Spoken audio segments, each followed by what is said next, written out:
Aaron do your shit too. Nice.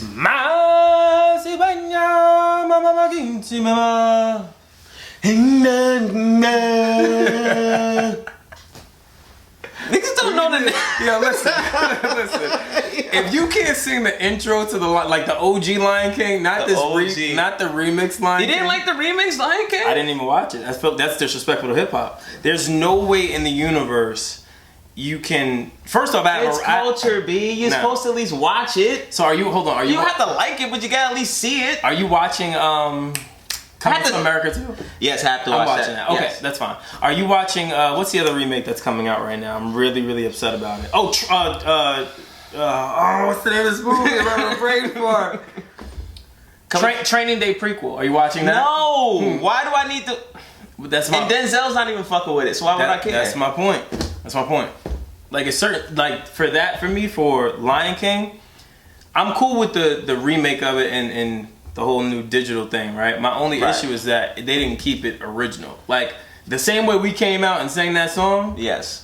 That soundtrack sounds like Future and the Migos mixed. It's polished. It's definitely that polished. was hurtful. I'm a Disney kid.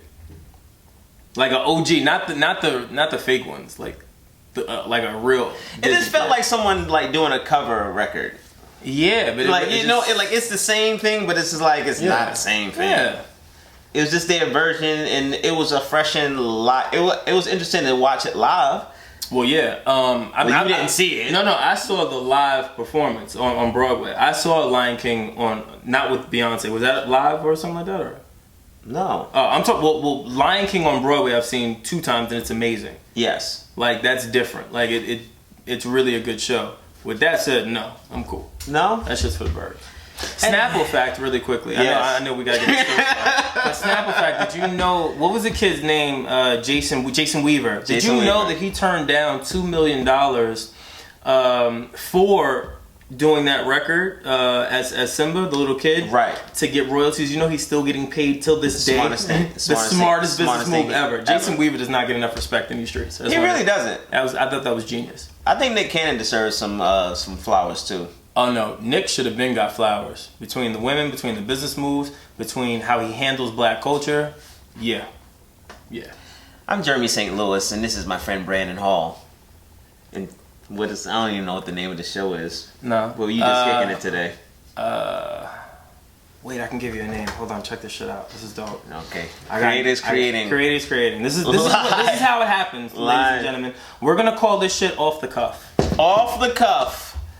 Just that fast. Hello, my name is Jeremy St. Louis, and you're tuned in to Off the Cuff with my co-host Brandon Killa Hall. That rang like that was smooth. That was cool. Off the cuff. It wasn't even rehearsed. That wasn't even. That's a one take hold. Yeah, that's pretty good. That's what they call it. When you know. I used to call when you got it, you got it. Yeah, basically. How you been? I'm amazing. Honestly, I'm amazingly busy, but I'm amazing. Why are you so busy? What are you doing? Because people, they're not gonna know. Why are you busy? I'm busy because I'm potting. I have a show called Grassroots Podcast. Yes. And it's done very well to the point where we're officially sponsored by WeWork. Oh. Specifically, We of Color. It's an organization that focuses on minorities and small business owners. Really? And we record out of there, and they reel us in, and we are done. It's great. And yeah, I'm excited. Yeah, so just potting, man. You know what? Even like this setup, like how we create, like when you say creators create, right? I know that the show started like that, where it probably looked like we were bullshit. That was a real thing. Like that's how it happens, right? I also don't think that people appreciate enough like this, like what it takes to do this. You get what I'm saying? I agree. Like I think people see the finished product. I was arguing with a fan the other day. This asshole. He was like, he said, "Man, you guys got to do better." And I was like, well, "What do you mean?" And he was like, you guys put out these episodes and they're great, and it's just like, we gotta wait a whole nother week. And I'm like, fam, you know what it took to put this one episode out? Yeah. Like, do you know what it takes? Like, you guys are just seeing the finished product. Right. And I don't think people ever really understand that. How long you been doing your podcast? 2 years. 2 years. 2 years. And you've been doing it, what, once a week, twice a week? I mean, we've done all different types. We originally started out with one a week. Like, my show has changed so much. Really? You know what I mean? I think that's just, like, even your show's changed. Like, look, you have fucking lights now. Yeah, this is video. This is the first video. I've been audio the entire time. I know, but this is like Christmas in here. You know what I'm saying? This is, but anyway, I digress. Never mind. Thank you.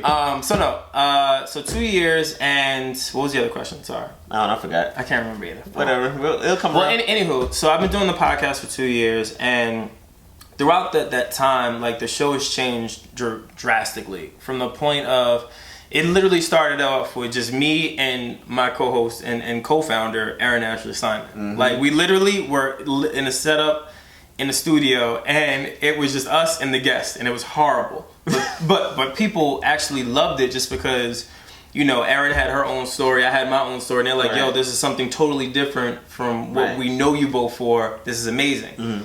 And then it went from that to, we were like, all right, we can keep doing interviews forever. And then I was like, a fan one day said to us, they're like, yo, we know you guys are connected and all. He was being a jerk. He's like, we know you're famous. We get it. And we're like, we're not famous. Relax. But he's like, well, my point is, when do we get to hear about you guys? Mm. So one day we were like, all right, maybe we should do an episode about us. And we did it. Let me tell you something. That was the scariest moment of my life. You know me. Yeah. You know me.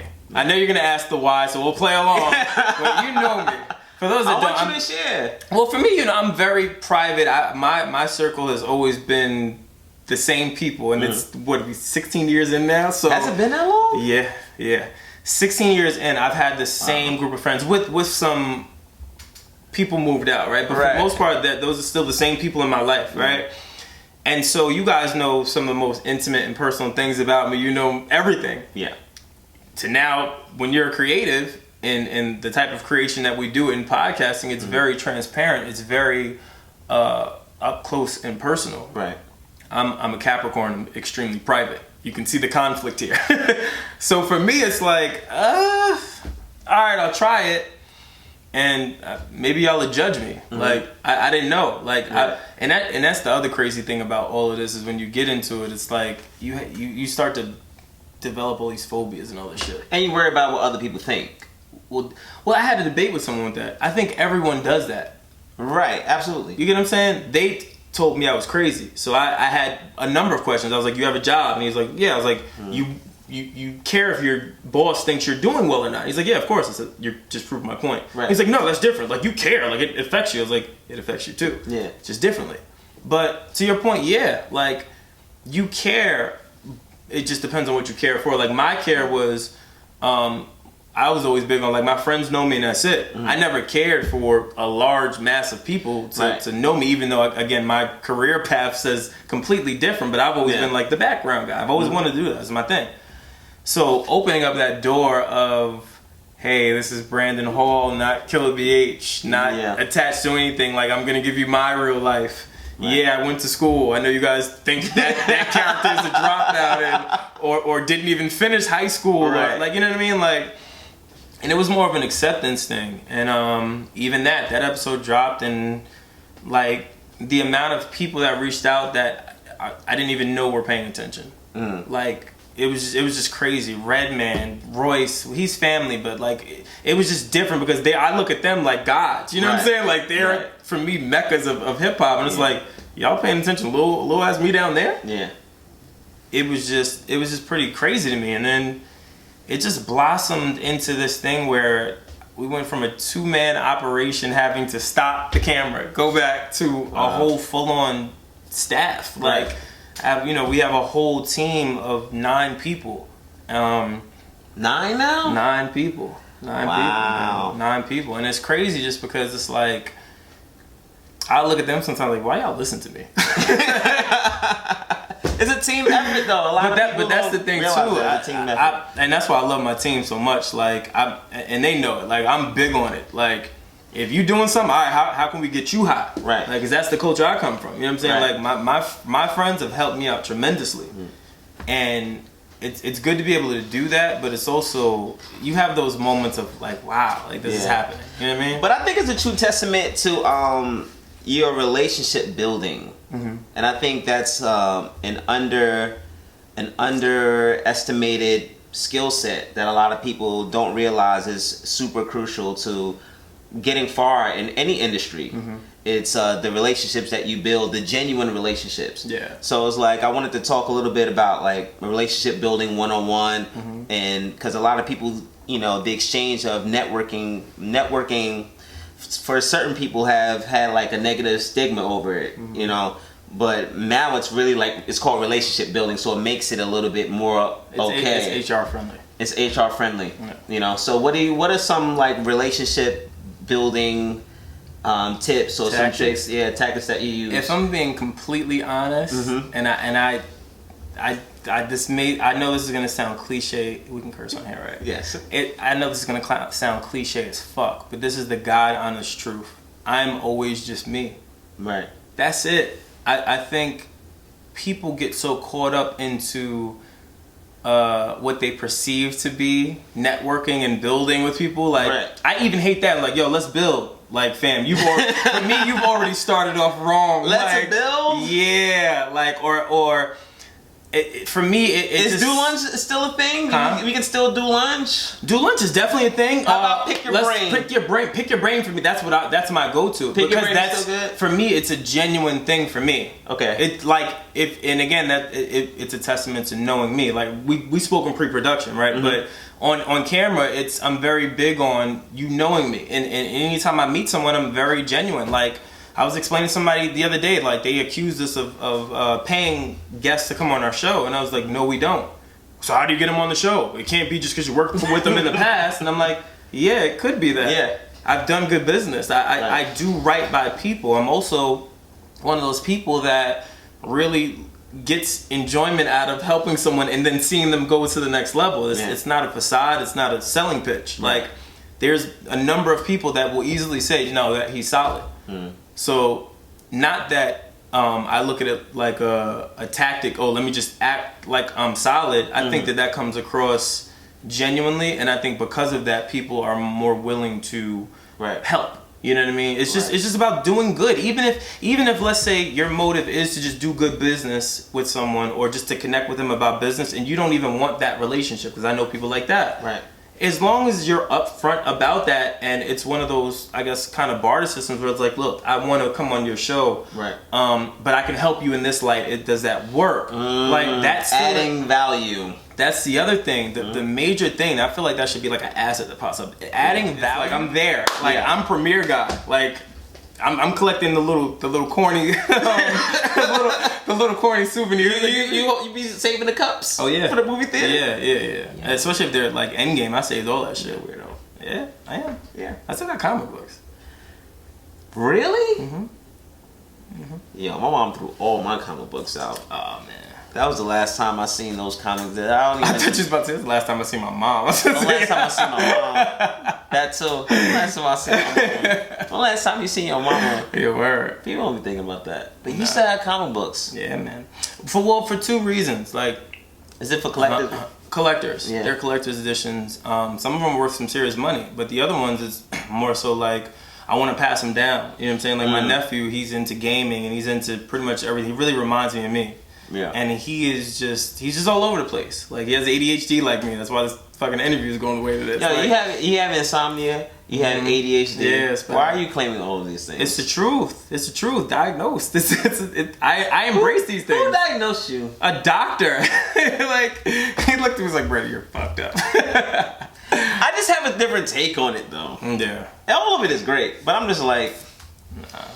It's a real thing. I just don't want anything systematic. You know what it is? And it's not even like, I think when I was younger, I was like embarrassed by it and neglected it, that I think it got worse. And now, as I'm older and I kind of know what it is, and I can kind of grasp it a little different. It's like, a superpower, bro. Yeah, and that's how I look at it. That's how I look at it now. It's a superpower.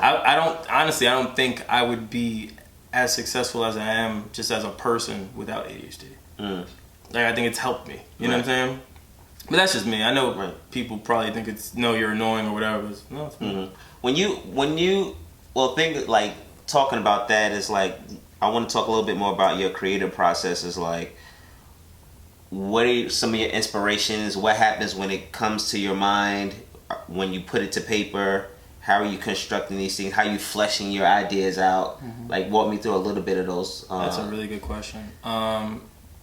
My crew is really a big inspiration. Like, you're my inspiration. Like, Joe is my inspiration. Like, Maul, all of those guys with Joe Budden podcast. Like, Redman, like Royce, like Crooked Eye, Joe. All these people that I've worked with over the years have been truly my biggest inspirations. That's all. Like, I just literally like just steal all the knowledge possible. Like, I was always the guy that was just in the room and I was just quiet. If you ask me something, I'll have an answer, or we'll have a conversation, but I was just quiet, just listening. Even still to this day, it's to the point where now I try to talk more, because I could literally sit in this room and not say anything to you guys, but be having a conversation. You know what I'm saying? Absolutely. And I think that, like, I think in order to kind of grow, you have to take something from some people. You know what I'm saying? Like, I think that that's just how the world works. Right. And I think I've taken a bit of all of you guys. I'm like one big jumbo. Yeah, you know what I'm saying? And it's like, so that's one thing from an inspiration perspective. And then from a creative aspect, if I'm being super duper honest, it's me literally zoning out, playing a video game, and just brainstorming. So I don't know where we left off at. But, I remember. I'm getting good at remembering. Creative process, and then how my brain works. Yes.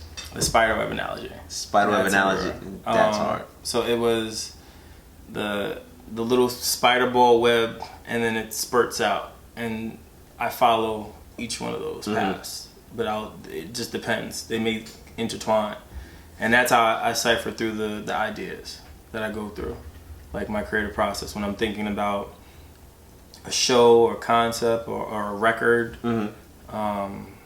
I don't know, a project I'm working on musically. Like, it just depends. But that's how my brain will go. And I just sit and go over it until if it makes sense, then cool. But if it doesn't, then I'll abandon it. Just because I feel like it's taking too much time for me to decide. Then it's like, yeah. But when you start them though, you kind of for me, I know some come back alive. I'll have some older ones and I'll go back and look. And then some I like to refer to it as like growing legs. Yeah. So some of them grow legs. I'm like, oh, that was a good idea. And then I concentrate on it more, and then more ideas come for that concept. So I don't know if it's the same thing. Like, how does it look once you choose it? Yeah. Well, yeah. My thing is, once I choose it like it's chose, and I'm going. But there's times where, like, I've had ideas, and especially now as I get older, I don't as quickly abandon them as I normally would. I'll be like, okay, wait, let me just table this. Maybe this isn't the right time for this idea. Right. Maybe if I give it a little bit more time, we can, revisit it. But now I'm not so quick to just be like, oh, nope, that's it. Yeah. I want to talk to you about consistency. And the most common theme with podcasts is, of course, you're doing it yourself, but it's how long you're doing it for, the extended amount of time that you're doing it for, and what are some things that you do to, like, push through on days when you don't feel like doing anything, or you may have a creative block, or maybe a slow news week. Like, what are some things that you do creatively to push through it? What's your process like? For me, I honestly would just ask myself, like, do you want this bad enough? Because like the ops ain't taking a break. Like, that's really how I look at it. Like, Facts.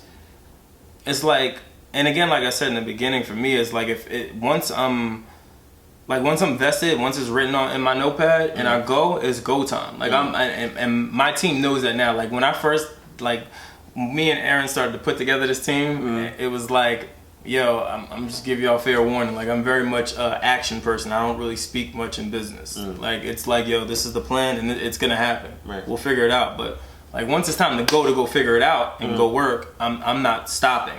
Right. And they've seen that. Like, we've had, people come and go. We've had so many different things, and it's like, we haven't missed an episode in 2 years. No one would ever know. You know what I'm saying? Like, But like, there's been a lot. There's been deals that have been offered, and we either didn't take them or they were rescinded for whatever the case may be. And it's like we still just kept it moving. I think the reason why I think is really just letting people know the vision. Like our team, we're very transparent with our team. Like if something's happening, they'll know in real time when it makes sense, and you know because they'll need to be ready. You know what I'm saying? Like, and I think because of that, and because we've constantly kind of just said, yo, this is gonna happen, then it happens. Right. This is gonna happen, then it happens. They kind of at this point are like, all right, yeah, we know. Like we just working, we just going. Right. And I think that's the thing too. How important is, like, can you also talk a little bit more about team? I hear you speak highly about your team, but how do you go about choosing who you want to be on your team? What's a good fit? What isn't so much a good fit? You know, a little bit more about delegating. I know, you know, you did a lot of the heavy lifting in the beginning, you and Aaron. So like, how was that transition on delegating those responsibilities to other people and getting them to believe in what's going on with the grassroots? Well, I mean, as far as like a delegation and even selecting, like there's a guy on my team. He's now like my executive assistant. Like he's in finance. He's never done media, never done anything. Wow. But for me, it wasn't about that, because I look at people the same way like you looked at me. The last time we had spoken, I was working with Wu-Tang and didn't sign a record deal. I was supposed to sign a record deal with Wu-Tang, and it didn't go through. And I said I was done with music, and you were like, "Are you serious?" And I'm like, "Yeah, I'm done." And then, but even at that point, I didn't know anything about like the music business. Yet you were like, "I think you'd be a good fit for this," and it worked out. You know what I'm saying? Like, and then even Joe was like, "Oh, I see what he saw. You kind of off, but I get it." You know what I'm saying? Like, it was like that was a big. I mean, for me, I had to sell Joe on you too. So it was like, you know, for me, you remember that? Yeah, yeah. I was terrified. Yeah, I was terrified. It's pretty crazy. It's a little, it was a little bit tension. It was a little bit of tension because I was leaving, so it was like, you know, I had to deal with that energy. But it's like, I'm leaving, but I'm leaving you with something. Yeah, I'm not leaving you high and dry. Yeah. You know, and I just believed in you that much. Yeah. So it was like, all right, cool. It was, you know, I knew that you were capable of doing not just what I was able to do, but beyond it. Yeah. You know, it was like, you can just take it a little step further. You know, so I'm just super proud of you and your growth and how far you come, man. Thank you. I say it enough. I was like even when I made the announcement for the WeWork sponsorship, I said the record, Drake's record, Pound Cake mixed with Paris Morton music. The line where Drake says, you know, you never know what could happen to you. When he was like, I was rapping in the back of Beats or whatever. Like, I was literally that kid in working at FYE at a record store. You know what I'm saying? And you dead ass came and was like, yo, come with me to Summer Jam. We gotta go do something. Yeah. I quit that next week. Like, you know what I'm saying? Like, and it was like, I'm grateful for those moments. You know what I'm saying? Like, and even with Joe, like him trusting you to then trust me to even waste time. Because by that time, I was just this kid that was annoying him. I had like a million questions. And I was ghost. And you were ghost. And you were ghost. Nobody could be like, nobody could answer these questions but him. Yeah. So I don't know if he just felt bad for me. I don't know what it was, but that's funny. It worked out, and yeah. And now here we are, full circle. It's amazing. Circle. It's crazy. Like the universe. I don't want to get all deep and shit, but like the universe and just like energy and synergies. It's so real. Like I can't say that enough. Like it's so real to think that. You know, like Joe gave you a start in entertainment. Y'all were like the biggest thing. I don't think people give like you guys that much error and credit. Like the start of his career, like what y'all were doing, not only just for like music, but like just for the city, it was a big deal. Like it's like, yes, they made it. You know what I'm saying? Yeah. And then for you to go make it again in LA on a whole, like you went and lived your dream. Like a lot of people can't say that, but you did it. Yeah. And then you'd be like, yo, here. Pissed a lot of people off. Yeah, you did, but but you had to do it. I said this the other day to someone, like you're gonna piss a lot of people off chasing your dreams. That is facts. And I'm being honest. Like friends, significant others, just people. Putting yourself first. Yeah. Well, yeah, I say it a lot now. I'm no longer in like the people pleasing business. Like I'm wholeheartedly doing exactly what I want to do, and that's it for me. Yeah. Like I've lived life on so many other terms with all these other things, you know, Right. buying jewelry and all this shit just because I'm working in the music business. It's like, that ain't me. I like watches. That's it. That's the most you'll see me with. And I've had the same rosary for like 10 years. Like, I'm not, yeah, I'm super low key, you know what I'm saying? And it's like I was doing all these stuff and like, for what? And so, but I digress from that. But nevertheless, those moments for me, like, were amazing. Like even when I started even being Joe's hype man, I went back and watched like a lot of your videos. I think I called you like the first tour I was on. I was so nervous. I was like, yo, what do I do? And he was like, it's easy. He's like, yo, it's easy, but I'm out. I'll hit you later. He don't mind. I'm like, nah. And you gotta let them figure it out. Yeah, you know, you gotta let people figure it out. And that's what I learned now. Like now, being in the position I'm in and having my team, I understand it. Like you can't always be there for someone because then they miss out on the big life lessons. Right. And that was like a big life lesson. Like the biggest life lesson was like the first big show I did was like in Boston. In DC. I'll never forget that. I was like. It was like DC be lit. It was lit. It was lit. It was a Rockefeller show. It was Memphis Bleak, Freeway. I think it was Young Chris, and it was us. And they were all backstage drinking. I drank, but I never drank before a show. I drank this time, and I almost fell off the goddamn speaker. I was so drunk just trying to keep up with them. You know what I'm saying? Like, and it's like you learn the hard way. You learn the hard way. Mm-hmm. But I never drink again before a show. Never do anything before a show now. Really? Yeah. So I mean, but I studied that shit. You're a better man than me, B. Yeah, I studied that shit. You're better man than me. I don't remember the first year and a half. I don't remember none of that stuff. It was such a blur. Yeah. But it was a great time. But I could see how it could be a blur for y'all. Like y'all, like I said it in the beginning. Like you were on MTV, then y'all was on in fucking Christina Million's video. Then y'all were all over the place. Like it was great. There's half the things that I've done. Like I don't remember it. I could just tell you I've been to a city and I've been out of country. But what I actually did for the most part, because it happens so fast. Like I don't think people realize how quickly it all happens. Yeah. Like it really does. Like you get off the plane, you get an itinerary, you go to eat. Maybe you'll get to shower. Maybe. And then you go straight to the venue. You got to go do sound check. But you think you're going to get some sleep? Nope. You're going to go right to the radio station. After that, you'll get maybe an hour of sleep. And then you got to go get back in the van, go perform.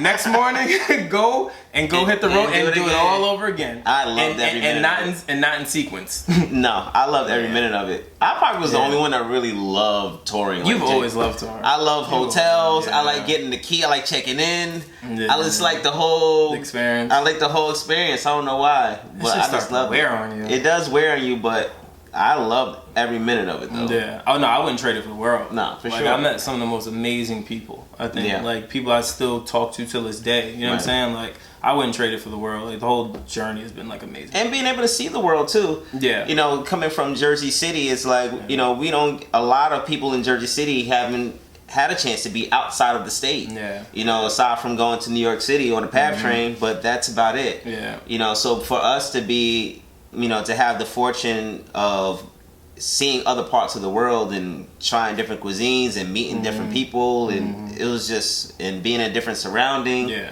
It is still truly an honor and a privilege to have that experience and to be able to share that with someone too. You know, I think that's the biggest gratifying thing that I got out of it. It was like being able to share that. You know what I mean? Definitely. You know. Well, that was my thing. Like for me, like there was a lot of people that I was friends with in Jersey City.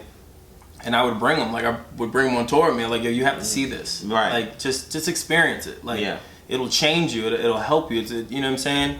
And I think everyone should kind of travel and meet people and try to get a better understanding that wherever their bubble is, it doesn't have to be Jersey City. It could be New York. Right. It could be wherever. There's a lot out there. Right. Like, you think you've seen it all. You haven't. No. Like, go and just experience the world. Yeah. And there's no better time to do it than now, I think. Oh, yeah. I think and people are so, especially with your phones and the internet, and to have that global reach, I don't think it's that far out, you know, like Italy tickets are not that expensive. It's not.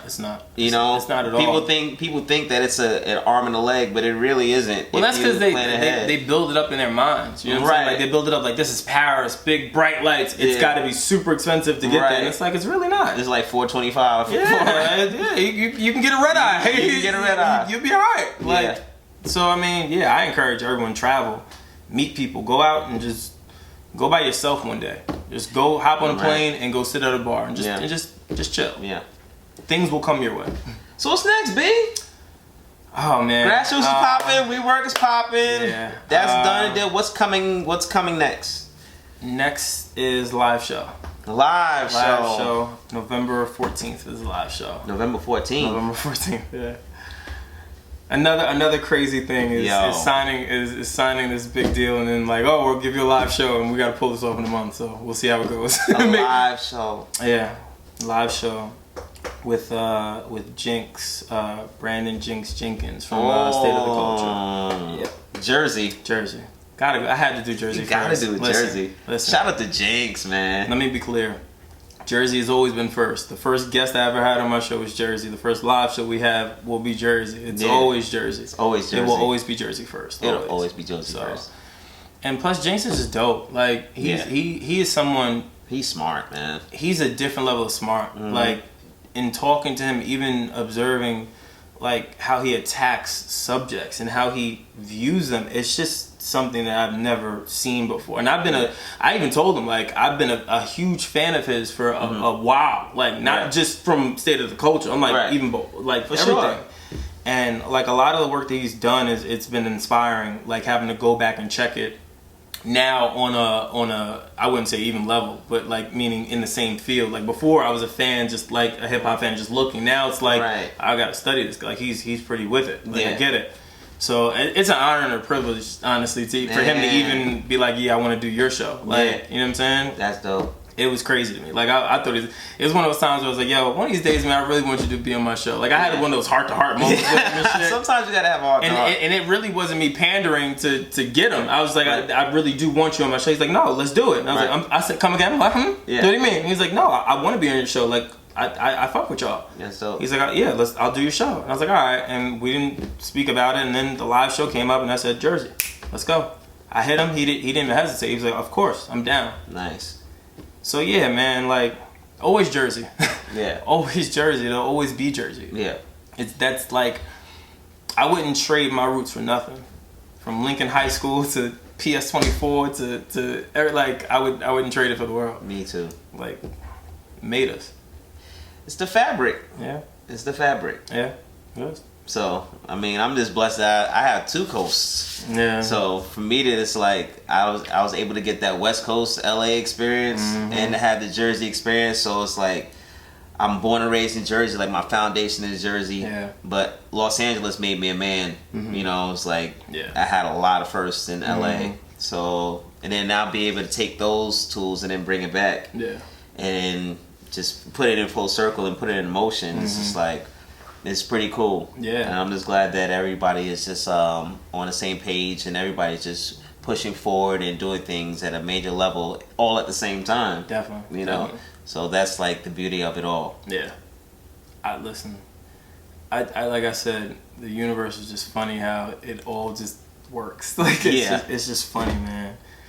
I honestly, even walking around, I really feel like I'm on a different level of high. Like, it's just it's almost like surreal. Does that make sense? Like, it's like even being here and doing this. Like, I I'm like, yo, Worm's going forever. Like, Yeah. you know what I'm saying? Like, when I first called him, like, yo, Yeah, listen, he was I like- need you to send me everything how to do a podcast. yeah, and I was like, wait, what? And he was like, oh, I'm moving back to Jersey. I'm like, man, I'm like, yo, we've been here before. You're gonna come back and you're gonna go back to LA. Like, I already know how this goes. And you're like, oh no, here, my bag. I'm like, oh wait, you brought luggage? Like, you're serious? Serious. And you were like, yo, I'm gonna do a show. And I was like, all right, I'm with it. So again, to like be here, it's like, it's just crazy to me. It's just crazy. Yeah. Like, it's just a blessing, man. Yeah. I smile on the inside and out, honestly. It's a blessing. It really is. Well, that's it for Off the Cuff. Till next time. Until next time. That's a hard title, man. I won't charge it. That's for free? Yeah, hell yeah, that's an offer. That's what friends are for. Hey. I'm gonna go in the car and jam. I'm gonna go in the car and jam. Yo, give everybody your Twitter handle, your Instagram handle. Okay. Where can they find you? Pretty much Killa BH on all platforms. So it's KILLABH. That's on Twitter, Instagram, and obviously you gotta go listen to Grassroots Pod. You have to listen. And to that's Grassroots Pod on Instagram, Twitter, Facebook, YouTube. Yeah, come check us out. I think you guys will like it. Yeah, hit the notification. Hey! Yay! He's rooted. I'm trying. Yeah, I'm man. trying. Hit the noti. Come fuck with us. Hit the noti, come fuck with us. Until next time. Until next time. Peace. High fives. Hey. We out.